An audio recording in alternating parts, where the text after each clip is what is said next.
ಕರ್ನಾಟಕ ರಾಜ್ಯ ಪ್ರೌಢಶಾಲಾ ಸಹ ಶಿಕ್ಷಕರ ಸಂಘ ಜಿಲ್ಲಾ ಘಟಕ ಕಲಬುರಗಿ ವತಿಯಿಂದ ಪಿಡಿಎ ಇಂಜಿನಿಯರಿಂಗ್ ಕಾಲೇಜಿನ ಶಾಖಾ ಸಭಾಂಗಣದಲ್ಲಿ ಏರ್ಪಡಿಸಲಾಗಿದ್ದ ಮಕ್ಕಳ ಪ್ರತಿಭಾ ಪುರಸ್ಕಾರ ಮತ್ತು ಜಿಲ್ಲಾ ಮಟ್ಟದ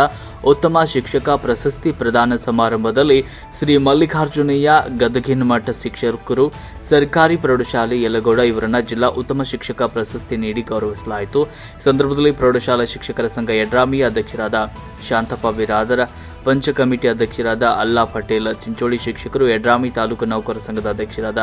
ಬಲವಂತರಗೌಡ ಬಿರಾದರ್, ಶಿಕ್ಷಕರು ಯಡ್ರಾಮಿ ತಾಲೂಕು ಕನ್ನಡ ಸಾಹಿತ್ಯ ಪರಿಷತ್ನ ಅಧ್ಯಕ್ಷರಾದ ನಾಗಪ್ಪ ಎಂ ಸಜ್ಜನ್, ಯಲಗೋಡ ಗ್ರಾಮದ ಗಣ್ಯರಾದ ಶರಣಗೌಡ ಎಂ ಪಾಟೀಲ್, ಮುರುಗಯ್ಯ ಗದಗಿನಮಠ ಪ್ರಾಥಮಿಕ ಶಾಲೆ ಯಲಗೋಡದ ಎಸ್ಟಿಎಂಸಿ ಅಧ್ಯಕ್ಷರಾದ ರೇವಣಸಿದ್ದ ಹಚ್ಚಡದ್, ಮಲ್ಲಿನಾಥ್ ಪಾಟೀಲ್ ನಂದಿಹಳ್ಳಿ, ರೇಣುಕಾಬಾಯಿ ದೊಡ್ಡಮನಿ, ಮುಖ್ಯ ಗುರುಗಳು ಸರ್ಕಾರಿ ಪ್ರೌಢಶಾಲೆ ಯಲ್ಲಾಪುರ ಮತ್ತು ಕಾರ್ಯದರ್ಶಿಗಳು ಸಣ್ಣ ಮೈಲಾರಪ್ಪ, ಮುಖ್ಯ ಗುರುಗಳು ಸರ್ಕಾರಿ ಪ್ರೌಢಶಾಲೆ ಮಾಗಣಗೇರ, ಯಲಗೋಡ ಪ್ರೌಢಶಾಲೆ ಶಿಕ್ಷಕರಾದ ಶಾಂತಕುಮಾರ್ ಸಂಗಾಲಕ, ಸಹ ಶಿಕ್ಷಕರು ತಿರುಪತಿ, ದೈಹಿಕ ಶಿಕ್ಷಕರು ಜಗದೀಶ್ ಚಲವಾದಿ, ಸಹ ಶಿಕ್ಷಕರು ಸರ್ಕಾರಿ ಪ್ರೌಢಶಾಲೆ ನೇದಲ್ಗಿ ಹಾಗೂ ಬಂಧುಗಳು ಮತ್ತು ಹಿತೈಷಿಗಳು ಸಂದರ್ಭದಲ್ಲಿ ಹಾಜರಿದ್ದರು. ವರದಿ ಶಂಕರಗೌಡ ಹಚ್ಚಡದ್.